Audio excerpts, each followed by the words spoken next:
पता लगाएं कि अधिवक्ता लोग हैं कहाँ से आए थे जो वहाँ अद्धा गुम्मा चलाए पुलिस के ऊपर। वो अधिवक्ता हैं भी कि नहीं है, कि अधिवक्ता को बदनाम करने लोग आए थे, बाहरी लोग थे, ये अराजक तत्व थे, ये पता लगाएं पहले। जितने भी पेपर होते हैं वो पेपर लीक कैसे हो जाता है। जब शिक्षा मंत्री को, जो देश का शिक्षा मंत्री है, उसे शिक्षा नहीं समझ रहा, शिक्षा विभाग नहीं समझ रहा है, तो कैसे विद्यार्थी को विश्वास होगा कि मैं तैयारी करूं। जो भी पेपर होता है वो लीक हो जाता है। जब पेपर लीक हो जाता है तो कितना युवा तैयारी करेगा। जो युवा के घर के माँ बाप होते हैं वो एक रुपया किस तरह से जुटा के अपने बच्चों की पढ़ाई करवाते हैं, वो केवल वो बच्चा जान सकता है और उसके माँ बाप जान सकते हैं। हमारे भी तीन भाई हैं, तो मेरे बाप जिस तरह से तीनों भाई को पढ़ा रहा है उसका तक तो मुझे पता है, आज तक तो मेरे बाप को पता है। इसलिए सबसे पहले सिस्टम को सही करना पड़ेगा। तो मैं कह तो रहा हूँ कि लीक कराने वाले जो लोग हैं उनको पकड़ा जाए, उन पर कार्रवाई की जाए ताकि इसको रोका जा सके। नहीं, कहीं किसी के ऊपर लाठीचार्ज करना न्याय संगत नहीं है।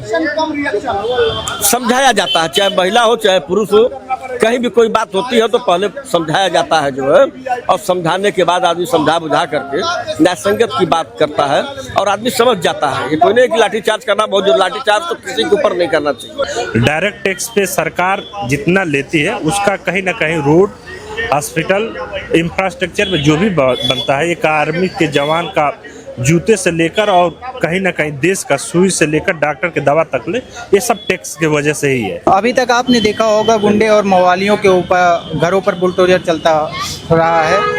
और कल देखिए सिविल कोर्ट में 72 वो थी सीटें जिस पर वो चैम्बर था, 72 चैम्बर था जिसको उन्होंने अवैध घोषित किया था। उसको तो ध्वस्त किया ही, साथ में 20-25 चैम्बर और उन्होंने नष्ट कर दिया। इस पर आप क्या कहेंगे? और साथ ही साथ महिलाओं पर भी लाठी बरसाई गई। देखिए, ये पूज्य महाराज जी का प्रदेश है, 26 करोड़ जनमानस के मालिक हैं। वो अवैध रूप से जो तोड़ा गया है वो माननीय पूज्य महाराज जी के आदेश से नहीं तोड़ा गया, वो हाई कोर्ट का आदेश था, उसका अनुपालन कराया महाराज जी ने। उसके बावजूद भी जिसको हम अधिवक्ता कहते हैं कि अधिवक्ता इस धरती का मालिक है, अधिवक्ता बुद्धिजीवी है, लेकिन जब वो अपना जा करके परिचय दिए तो पूरा देश देख लिया कि कितने बड़े बुद्धिजीवी हैं। आप ये बताइए, हाई कोर्ट के आदेश से बड़ा हो गए क्या अधिवक्ता? हाई कोर्ट के कोई आदेश से बड़ा अधिवक्ता हो गया? पुलिस पे पत्थर चला रहे हैं, पुलिस को मार रहे हैं, पुलिस को घायल कर रहे हैं। अरे अवैध रूप से था उसको हटा रहे थे, हटाने देते। बहन कुमारी मायावती जी ने तो पूरे हाई कोर्ट को तोड़ के शिफ्ट कर दिया। कोई बोला था? पूरे हाई कोर्ट को बहन जी ने उठाया ऐसे हाथ पे और उठा के रख दिया वहाँ गोमती नगर में। कोई चू से पू नहीं किया था है। और यहाँ वो सोच रहे थे कि पूज्य महाराज जी के प्रदेश में हम अद्धाबाजी करेंगे, पुलिस को घायल कर देंगे, मतलब एकदम आतंकवाद व्याप्त कर दिए थे। रजिस्ट्रेशन था उन लोगों का कि फर्जी वकील थे, ये पहले पता लगाइए। जो भी रजिस्ट्रेशन होगा अधिवक्ताओं का, पढ़े लिखे अधिवक्ता, रजिस्ट्रेशन धारक, हाई कोर्ट का अनुपालन किए होंगे, उस वहाँ ध्वस्तीकरण में कोई शामिल नहीं हुआ होगा। मैं आपसे बता रहा हूँ, पढ़ा लिखा अधिवक्ता तो कतई जाएगा नहीं, क्योंकि हाई कोर्ट का आदेश था, हाई कोर्ट का अनुपालन सरकार ने कराया, तो पढ़ा लिखा अधिवक्ता तो वहाँ जाएगा ही नहीं। ये जो हुल्लड़बाजी मचाने गए थे काला कोट पहन के, ये अधिवक्ताओं को बदनाम करने वाले लोग थे, इसकी जांच होनी चाहिए। कहीं ना कहीं अधिवक्ता आरोप लगा रहा है, मुझे इसकी पहले से जानकारी नहीं दी गई। हमारे यहाँ से मैं कई लोगों की जिंदगियां बचाता हूँ। ये वो अधिवक्ता नहीं है, ये वो अधिवक्ता है जो काला कोट पहन के और दिन भर वो प्रॉपर्टी डीलिंग का काम करते हैं, उनका यही पेशा है। उनसे अभी एक तो धारा पूछ ली नहीं बता पाएंगे। ये वो अधिवक्ता है। हाई कोर्ट का आदेश आया, उनको पता नहीं है। किसी अधिवक्ता से पूछिए जो हाई कोर्ट में और सुप्रीम कोर्ट, सिविल कोर्ट में जो प्रैक्टिस करता होगा, तो एक PIL दाखिल होती है तो सबसे पहले पूरे भारत में पता चल जाता है। वो कौन अधिवक्ता है जिनको पता नहीं चला कि हाई कोर्ट का आदेश आया, उनको मालूम नहीं पड़ा कहाँ के अधिवक्ता हैं वो? पता लगाइए आप लोग। ये अधिवक्ता को बदनाम करने वाले लोग हैं, जो काला कोट फर्जी पहन करके अधिवक्ता को बदनाम कर रहे हैं। आप लोग पता लगाइए, हाई कोर्ट के आदेश से तोड़ा गया, अवैध निर्माण को हटाया गया, पूज्य महाराज जी ने अनुपालन कराया, किसी को कोई दिक्कत नहीं थी। तो ये फर्जी अधिवक्ता कहाँ से आ गए जो वहाँ जाके अद्धा पुलिस के ऊपर चला रहे थे, मार रहे थे। वो तो कह रहे हैं ये वकील साहब, मैं उनको वकील नहीं मानता, मैं वकील उनको नहीं मानता। कह रहे थे पहले हमारी जगह आवंटित कहीं कर देते तो इसके ऊपर इस अतिक्रमण को हटाते तो सब कहीं न आवंटित कहीं है। न्याय संगत होता। वो सब आवंटित है। बहन कुमारी मायावती जी ने हाई कोर्ट को उठा के शिफ्ट किया था ना, समय लगा था कि नहीं लगा था? पूरा हाई कोर्ट बना दिया उन्होंने गोमती नगर में, और ये यही बगल में हाई कोर्ट था। पूज्य महाराज जी वही करते, हाई कोर्ट का आदेश का अनुपालन हो रहा था। इनको सबको स्वागत। ये तो बुद्धिजीवी वर्ग है ना। मैं अधिवक्ता लोगों, अपने भाइयों से मैं कहना चाहता हूँ कि पता लगाएं कि अधिवक्ता लोग हैं कहाँ से आए थे, जो वहाँ अद्धा गुम्मा चलाए पुलिस के ऊपर। वो अधिवक्ता हैं भी कि नहीं है, कि अधिवक्ता को बदनाम करने लोग आए थे, बाहरी लोग थे, ये अराजक तत्व थे। ये पता लगाएं पहले। पढ़ा लिखा अधिवक्ता कभी ऐसा इतना बड़ा गंदा काम करेगा, ये आप जान लीजिएगा। ये मुझे अच्छे ढंग से पता है। इस पर आप लोग भी थोड़ा खोजबीन करिए कि सही अधिवक्ता है कि जमीन बेचने वाले अधिवक्ता हैं। इस पर आप लोग पता लगाइए इसको। ये पूज्य महाराज जी के प्रदेश में किसी की अब कुछ चलेगी नहीं। यहाँ बुलडोजर चलेगा, कोई रोक नहीं पाएगा। सड़क पे नमाज पढ़ेंगे तो उनके छाती बुलडोजर चलेगा, उनके घरों पे बुलडोजर चलेगा।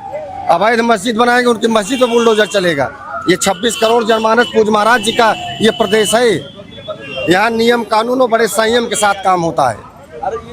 अभी योगी का एक बयान वायरल होता है, उसके बच्चे ने तंज कसते हुए कहा है कि इन्होंने सिर्फ आपस में लड़ाने का ही विचार रखते हैं और ये सद्भावना, एकत्रता और एकजुटता का प्रतीक नहीं चाहते हैं। कहीं ये बोलते हैं सड़क पे नमाज ना अदा करो, और ये मस्जिद में कहीं न कहीं मंदिर ढूंढ रहे हैं। यही सब मुद्दों के लेकर विपक्ष इनको घेर रही है। पर आप क्या कहेंगे? देखिए, विपक्ष है भी कि नहीं है, पहले तो ये बताओ विपक्ष कहाँ है विपक्ष? कहीं दिख रहा है आपको? दिख रहा हो तो बताइए। ये आम जनमानस बचा है, आम जनमानस के लिए सरकार काम कर रही है और अच्छे से काम कर रही है। जो गुस्ताखी कर रहा पिछवाड़ा लाल हो रहा, जो गुस्ताखी नहीं कर रहा मन चैन से रह रहा, और जो गुस्ताखी भी कर रहे हैं प्रदेश में, वो अपने कान में थैला टांगते हैं, कान में थैला टांग के और जाते हैं कोटेदार के यहाँ।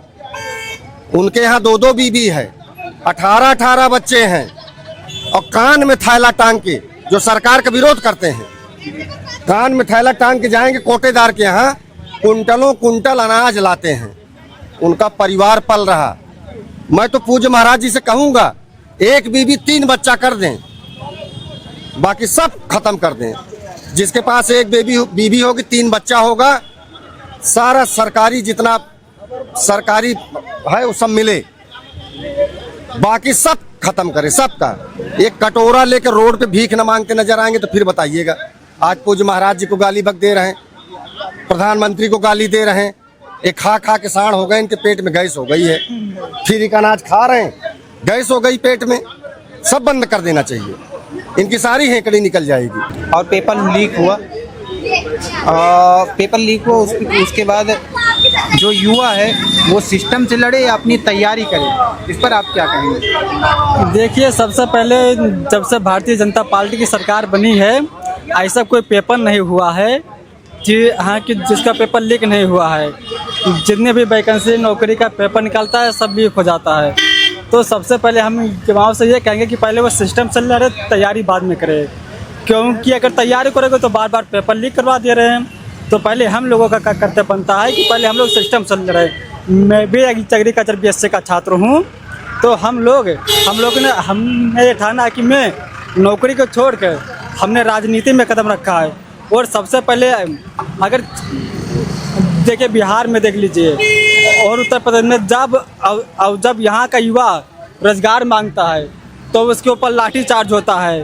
और आप 14 से लेकर अब तक बता दीजिए कि ऐसा कौन सा पेपर हुआ है कि जो पूरा तरीके से हो गया, जिनका पेपर न लीक हुआ हो। जब छात्र सिस्टम से लड़ेगा तो उसकी तो पढ़ने की उम्र है वो तो व्यतीत ही हो जाएगी। इस पर आप क्या कहेंगे? पढ़ने की उसकी जो समय वो व्यतीत हो जाएगी, लेकिन जितने भी पेपर होते हैं वो पेपर लीक कैसे हो जाता है? जब शिक्षा मंत्री को जो देश का शिक्षा मंत्री है उसे शिक्षा नहीं समझ रहा, शिक्षा विभाग नहीं समझ रहा है, तो कैसे विद्यार्थी को विश्वास होगा कि मैं तैयारी करूं? जो भी पेपर होता है वो लीक हो जाता है। जब पेपर लीक हो जाता है तो कितना युवा तैयारी करेगा? जो युवा के घर के माँ बाप होते हैं वो एक रुपया किस तरह से जुटा के अपने बच्चों की पढ़ाई करवाते हैं, वो केवल वो बच्चा जान सकता है और उसके माँ बाप जान सकते हैं। हमारे भी तीन भाई हैं, तो मेरे बाप जिस तरह से तीनों भाई को पढ़ा रहा है उसका तक तो मुझे पता है, आज तक तो मेरे बाप को पता है। इसलिए सबसे पहले सिस्टम को सही करना पड़ेगा। छात्र तैयारी कर रहे हैं, कहीं ना कहीं नीट परीक्षा की तैयारी कर रहे हैं, पुलिस की तैयारी कर रहे हैं, ये टीचर की तैयारी कर रहे हैं, टीचिंग की तैयारी कर रहे हैं। आज दिन इनकी परीक्षा लीक हो जा रही है। इस पर आज दिन इनकी परीक्षाएं लीक हो जा रही हैं, इसका जिम्मेदार कौन है? देखिए, इसके जिम्मेदार सरकार नहीं है। जो लीक पेपर करा रहा है जिम्मेदार वो है, पकड़ा उसको जाए, क्योंकि दोषी वही है, सरकार दोषी नहीं है। सरकार बहुत सही तरीके से एग्ज़ाम कराती है और नियुक्ति पत्र भी देती है, लेकिन जो पेपर लीक हो रहे हैं इनमें जो लीक करने वाले लोग हैं उनको पकड़ा जाए, उन पर कार्रवाई की जाए, उन पर बुलडोजर चलाया जाए, तब हो सकता है इसमें सुधार आ जाए। बच्चा तैयारी करे या सिस्टम से लड़े, क्या करे वो? जब तक वो सिस्टम से लड़ेगा उसकी उम्र बीत जाती है, तैयारी करे तो पेपर लीक हो जाता है। इस पे आप क्या कहेंगे? नहीं, बच्चे अपनी तैयारी करें। सिस्टम से लड़ने के लिए उनके गार्जियन को लड़ना चाहिए ना, आम जनता को लड़ना चाहिए, युवकों को आना चाहिए। लड़ाई रोज की नहीं लड़ी जाती है, लड़ाई एक दिन लड़ो, अच्छे से लड़ो, लेकिन अपना जो है सिस्टम वो हम सही कर लेंगे। तो इसमें हम सरकार को दोषी नहीं मानेंगे। जो लोग लीक कर रहे हैं पेपर, उन पर कार्रवाई होनी चाहिए, उनको पकड़ा जाए, उनको जेल में डाला जाए, ताकि आगे कोई ऐसा पेपर लीक करने से पहले सोचे। क्योंकि छात्र जो होते हैं बहुत मेहनत से 3-4 साल 4 साल 5 साल तैयारी करते हैं, तब जाके एक उम्मीद के साथ कि नौकरी हमें मिलेगी, और वो उसमें भी विफल रहते हैं वो लोग। और जिसको जो उम्मीद से होते हैं, उम्मीद बनाए बैठे हैं, वो भी पेपर लीक हो जा रहा है। तो जो लीक करने वाले उन पर कार्रवाई होनी चाहिए। महाराज जी से मैं कहना चाहूँगा सरकार से कि उन पर कार्रवाई करें, उन पर बुलडोजर चलाए। सरकार पेपर ये बच्चे जो पेपर लीक हो रहा है इस पर सरकार पे तंज कसे या अपने आप से ही कुछ स्वतः चयन करें, और सरकार इस पे ऑनलाइन मेथड पे पेपर करा रही है। इस पर क्या ये सही रहेगा? ऑनलाइन मेथड सही रहेगा क्या? इससे पेपर लीक नहीं हो? ऑनलाइन मेथड सही है, लेकिन जो चोर होते हैं ना, कहीं भी मिल जाएंगे आपको, उसमें भी दिमाग लगा के वो लीक करा देंगे।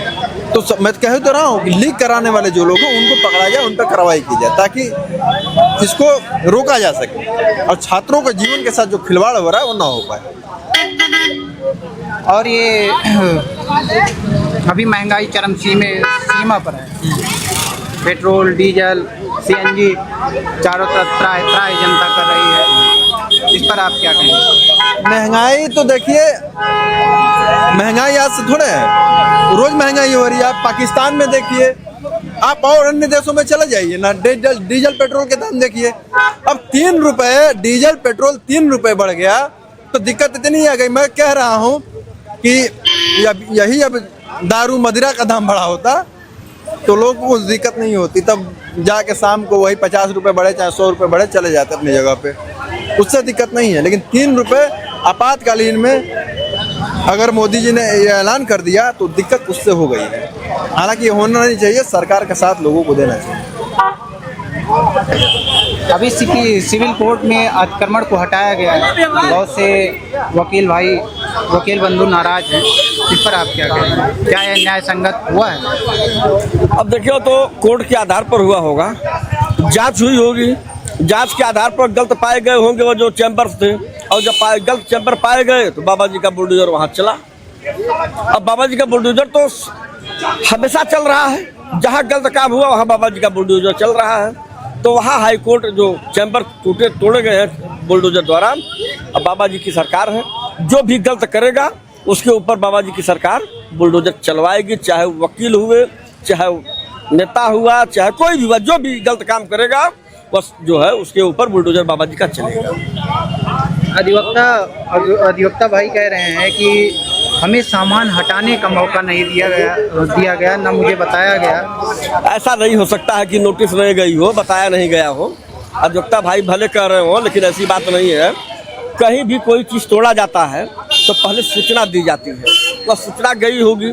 और वहाँ तो खुद जज महोदय लोग बैठते हैं कोर्ट में, जो है कचहरी के अंदर की बात है, जो है कोई बाहर की बात तो है नहीं। जब वहाँ खुद न्यायालय बैठता है, न्यायालय के कक्ष में जो है ये लोग वकील साहब लोग रहते हैं, एडवोकेट लोग, जो है सूचना गई होगी और उस सूचना पर ये लोग पालन नहीं किए होंगे, तब बाबा जी का बुलडोजर चल गया वहाँ पर। महिलाओं के ऊपर लाठीचार्ज करना न्याय संगत है? नहीं, कहीं किसी के ऊपर लाठीचार्ज करना न्याय संगत नहीं है। समझाया जाता है, चाहे महिला हो चाहे पुरुष हो, कहीं भी कोई बात होती है तो पहले समझाया जाता है, जो है, और समझाने के बाद आदमी समझा बुझा करके न्याय संगत की बात करता है और आदमी समझ जाता है। ये कोई नहीं कि लाठीचार्ज करना बहुत जरूरी, लाठीचार्ज तो किसी के ऊपर नहीं करना चाहिए। कुछ अधिवक्ता भाई आरोप लगा रहे हैं कि क्या यही 72 चैम्बर ही अवैध हैं? पूरे लखनऊ भरे में तमाम लोगों के मॉल बने हुए हैं, तमाम वीआईपी एरिया में अतिक्रमण है, उसको नहीं हटाया। बाबा जी की सरकार है, भारतीय जनता पार्टी की सरकार है, जो है अधिवक्ता महोदय लोग कर रहे, जो भी अवैध होगा, अवैध तरीके से कब्जा किया होगा, सब पर बाबा जी का बुलडोजर चलेगा, जो है चाहे माल हो, चाहे शॉपिंग माल हो, चाहे कोई 40-50 साल से भी देखिए यहाँ पर कौन सा था, 40-50 साल से लोग बसे हुए थे, वहाँ पर भी बाबा जी का बुलडोजर चला। तो बाबा जी का बुलडोजर सही चलता है, गलत तो नहीं चलता है। हाँ, अब ये कहा जा सकता है कि अगर आप 40 साल पहले कब्जा किए थे तो उस समय अधिकारी क्या कर रहे थे? अगर उस समय अधिकारी रोक दिए होते, कोई किसी की जमीन को कब्जा न कर पाया होता, सरकारी जमीन को लोग कब्जा न कर पाए होते, जो है तब 40 साल का कब्जा किया हुआ बाबा जी की सरकार जांच पड़ताल करा करके उसको बुलडोजर चलवा रहे हैं। तो कोई गलत बात है, बुलडोजर चलना चाहिए। बाबा जी बुलडोजर के ही नाम से जाने जाते हैं और बुलडोजर चलेगा, जो गलत करेगा उसके ऊपर बुलडोजर चलेगा। जनता टैक्स दे रही है, उसको बदले में क्या मिल रहा है? महंगाई। देखिए, निश्चित रूप से पत्रकार हैं आप, टैक्स कितने % मिल रहा है आप बताइए? जो गवर्नमेंट अफसर है, जो सरकारी में है, वही टैक्स दे रहा है, 5 या 6% टैक्स दे रहा है, जो डायरेक्ट टैक्स है। इनडायरेक्ट टैक्स आप कह सकते हैं कि निश्चित रूप से डायरेक्ट टैक्स पे सरकार जितना लेती है उसका कहीं ना कहीं रोड, हॉस्पिटल, इंफ्रास्ट्रक्चर में जो भी बनता है, एक आर्मी के जवान का जूते से लेकर और कहीं ना कहीं देश का सुई से लेकर डॉक्टर के दवा तक ले, ये सब टैक्स की वजह से ही है। यहाँ का जितना टैक्स सुदृढ़ होगा, निश्चित रूप से देश उतना ही आगे बढ़ेगा। जो इस सरकार से आपकी उम्मीद थी, क्या वो पूरी हुई है? देखिए, सरकार उम्मीद नहीं होती, जनता जितना जागरूक होती है, जनता जितना समझदार होती है, वो देश आगे बढ़ता है। उसका नेतृत्व करता, उसके साथ अगर देता है तो देश को आगे लेकर चलता है। जनता समझदार होगी, नेतृत्व करता समझदार होगा तो देश आगे बढ़ेगा। अगर लोग कहेंगे कि नहीं, इस देश में, इस प्रदेश की मैं अगर व्यक्तिगत रूप से बात करूं, इस प्रदेश को सफाई पढ़ाई दोनों जरूरत है। आप जितना साफ सुथरा रहेंगे, प्रदेश उतना साफ सुथरा रहेगा, गंदगी से मुक्त रहेगा। और जितना पढ़ने में आप होशियार होंगे, जब जागरूक होंगे, तो आप निश्चित रूप से तमाम वैसे सरकारी योजनाओं का लाभ ले पाएंगे। तमाम सरकारी योजनाओं का जो विकास का मार्ग है उस पर आप चल पाएंगे। अगर आप अज्ञानता में रहेंगे तो निश्चित रूप से आप कहीं ना कहीं लाखों किलोमीटर, हजारों किलोमीटर दूर आप बैठे रहेंगे और नेताओं के चक्कर में आप निश्चित रूप से फंसते जाएंगे। क्या सरकार स्वास्थ्य, बेरोजगार और ये सड़क, इन सब कामों पर ध्यान न देके जाति, मजहब, इस पर ध्यान दे रही है? देखिए, जब आप उत्तर प्रदेश में है तो यहाँ पे जातिगत बोलबाला है। उत्तर प्रदेश, बिहार का जातिगत बोलबाला है। आप निश्चित रूप से किसी भी नेता के पीछे जाएंगे तो उसका जातिगत के पीछे उसका वोट बैंक है। और वो वोट बैंक में अगर वही लोग, संख्या पढ़ी लिखी ज़्यादा होती तो एक नेता आज देश में नहीं होता। उस जात का नेता का हट जाता। राम मनोहर लोहिया जी कहते थे, जब देश में आर्थिक रूप से बराबरी का जब समीकरण आएगा, उस दिन जात पात का भेदभाव छूट जाएगा। आप अमीर लोगों को देखेंगे तो उसमें जात पात नहीं होता है, मगर जब गरीब आदमी को देखेंगे, एक दहाड़ी वाला मजदूर को देखेंगे तो निश्चित रूप से जात पात में कहीं ना कहीं घिरा रहता है। उसको लगता है कि हमारा नेता हमारी बात करेगा, न मगर वो किसी की नहीं बात करता, वो स्वतः की बात करता है। धन्यवाद।